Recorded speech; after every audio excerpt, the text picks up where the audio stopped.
Customizing a BigCommerce theme allows you to tailor the appearance and functionality of your online store to align with your brand and meet your specific needs. Here's how to customize a BigCommerce theme. Access Theme Editor. Log into your BigCommerce admin dashboard and navigate to Storefront Themes. Choose the theme you want to customize and click on Customize to access the theme editor. Edit theme settings. Customize the basic settings of your theme such as colors, fonts, and layout using the theme editor's intuitive interface. You can modify these settings to match your brand's identity. Customize homepage. Customize the homepage layout by adding or rearranging sections such as banners, featured products, testimonials, and blog posts.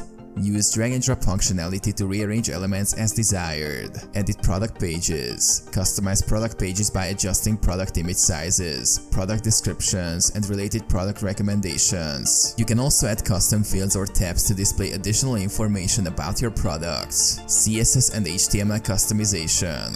For advanced customization, you can edit the theme's CSS and HTML code.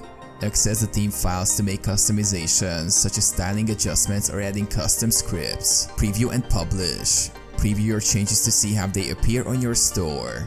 Once satisfied, publish the changes to make them live on your storefront.